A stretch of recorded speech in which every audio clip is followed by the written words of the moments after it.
We've been working together for something like a year now on developing an algebra tutor. And I want to be specific about what we mean by algebra tutor. So an AI-based algebra tutor. So, the first reaction that people sometimes have is, why do you need to do anything? Because you just go to ChatGPT and it will answer any algebra question you could possibly imagine.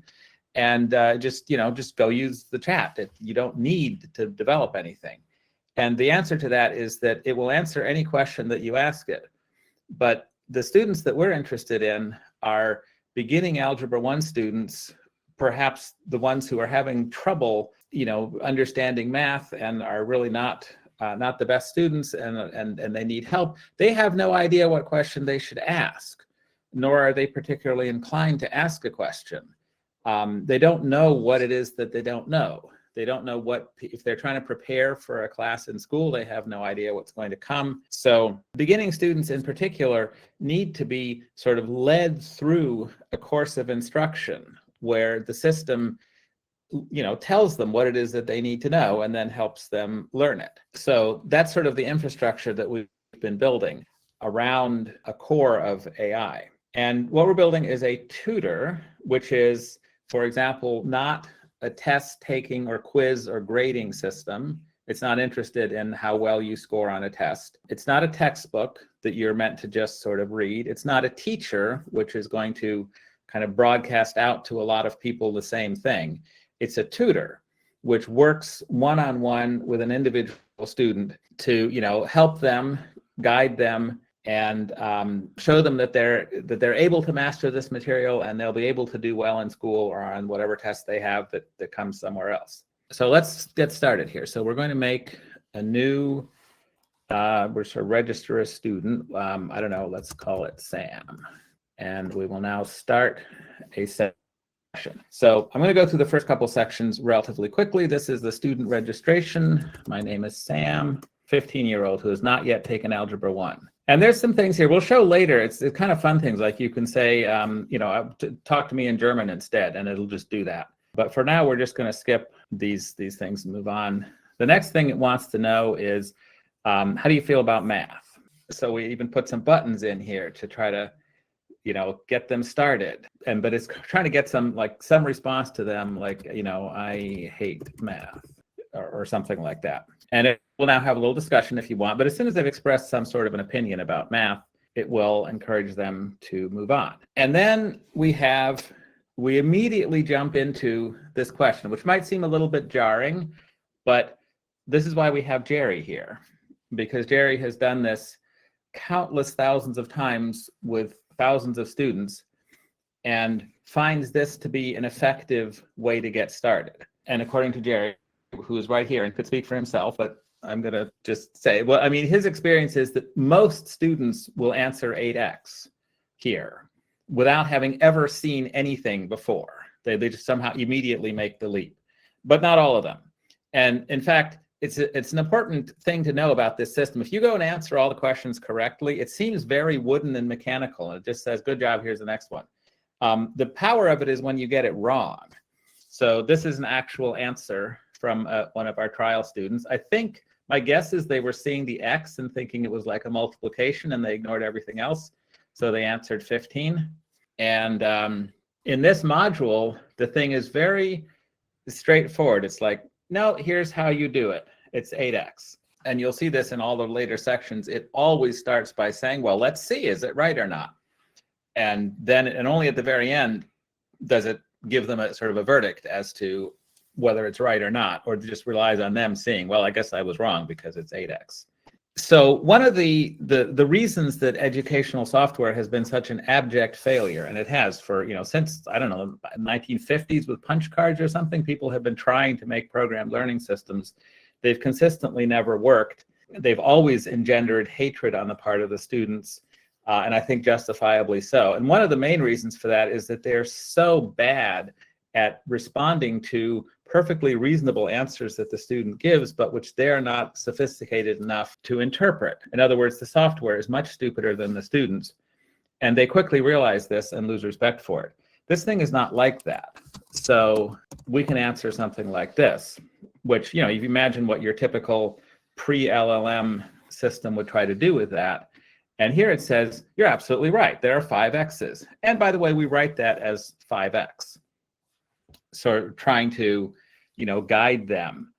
And in the interest of expediency, I'm going to start being a better student now. But this is actually, we've seen in logs that it doesn't take a lot for a student to figure out, oh, I'm supposed to add the 2 numbers, and then I'm supposed to write an x after it. Even though they may not know what that means at this point, that little bit of mechanical getting the hang of typing this, as much as anything, this is getting the student used to typing and interacting with the LLM. And pretty soon now it should, so it thinks this is good enough. This is illustrating another one of the fundamental failures of educational software over many decades, is how do you know when the student is ready to move on to start doing something more? And this is typically done with, a 10-question multiple choice quiz. You read these 2 paragraphs of text or this page of text. Now you take a little quiz. And if you get enough of them right, then you're allowed to move on. Otherwise, it shames you and says you have to go read the paragraph again. This thing uses the power of the LLM to figure out in a more holistic way, by looking at the history of the conversation, does it seem like they got it here? This is a pretty simple concept. They seem to have gotten it.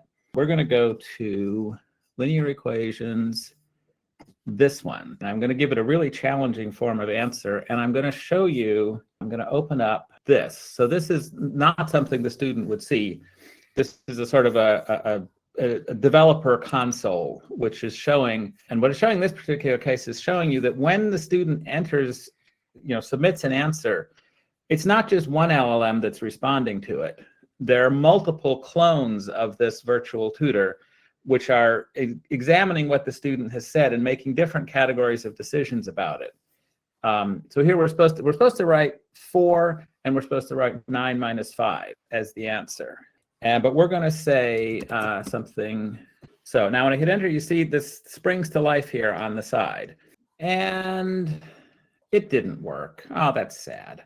So about 3/4 of the time, and I really wish it had done it this time, but about 3/4 of the time, it will recognize that I'm talking about the song 9 to 5, Working 9 to 5 by Dolly Parton. Let's just see if we can get it. I don't want to tell it the name of the song because it'll mention, yes, there we go. All right, so we just had to encourage it a little bit. So what you see happening on the right there, you see it's kind of flashing around there, is what? So the first monitor process here, it's run through sort of a safety check monitor, and that's a very fast pass of monitoring. If it doesn't pass, then the student doesn't see any result. It'll just block them and it'll say, well, wait a minute, we can't talk about that. Here, try again. If it passes the safety evaluation, then the focus process is looking at, does the student appear to be engaged, which is another one of those things that people have been trying for decades to figure out how to measure student engagement in a piece of educational software. Very difficult to do. People try eye tracking and keystroke timings and just all kinds of things. The LLM has a pretty good idea, because if this is a good test, because like answering about Dolly Parton is probably not super related to math until you realize, oh, the song title is the answer to the math problem. Isn't that clever? And then you realize this is actually a highly engaged student. And the fact that the LLM is sophisticated enough to make that determination is remarkable. And then the last process is the progress monitor, which is looking for, to see have they met the stated criteria in this area for whether they should be able to, or whether it should be recommended that they move on. Solving quadratic equations, which is kind of out of order here. Difference of squares problem. So this is an actual question. So you see here it talks about 0 on the right side of the equation. And this was a student that actually had this confusion, and it was in a situation which we've edited since, so it doesn't have that confusion anymore. But it was talking about the right side, and he didn't know, like, what do you mean by right side? And I was watching him do this, and I said, well, just ask. So we have these help buttons. You click the help button. I think his confusion was that he thought it meant the correct side of the equation, because the word right can mean either the right hand side or it can mean the correct side.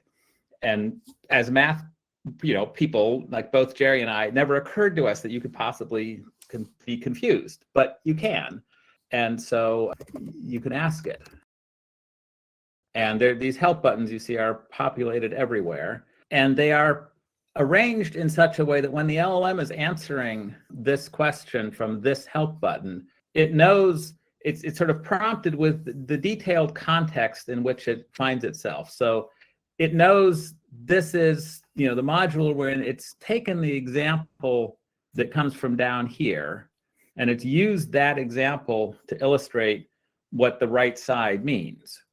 And in the particular case of that student, he, asked a similar sort of question and got a similar sort of answer and was immediately unconfused. Like, oh, okay, I see. You mean the right-hand side of the equation. And we've since tried to be more clear in that wording. Like if you've talked about both the left side and the right side, then I think people are not confused. And if we're going to mention just the right-hand side, we would say right-hand side rather than right side. We're going to go to graphing and look at the guess my rule. So this is a little game that Jerry likes to play. It's sort of introducing the idea of functions.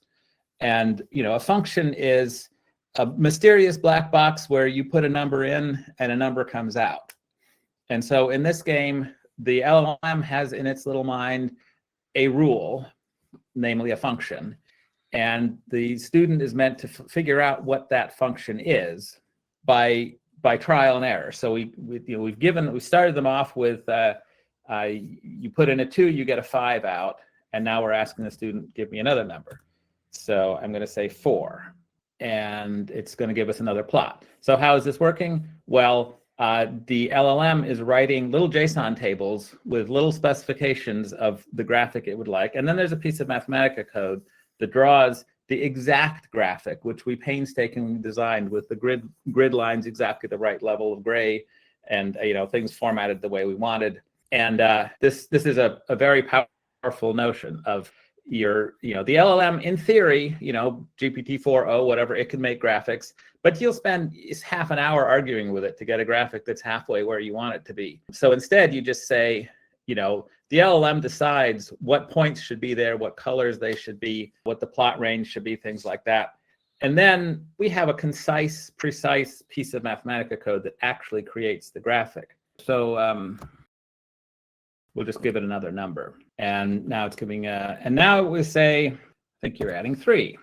And, again, I think it's important to remain astounded that this works. Right? Like when in the past has it been possible to just sort of, whatever you want to say, I could have said y equals x plus 3. I could have said x plus 3. I could have used the word 3 instead of the number 3. I could almost any mumbling, incoherent, half-complete phrase that could be interpreted as adding 3. In this section, it will accept that and say, good job, and show you the function. And it's given you a little bit of guidance here. So we're going to express that as y equals x plus 3.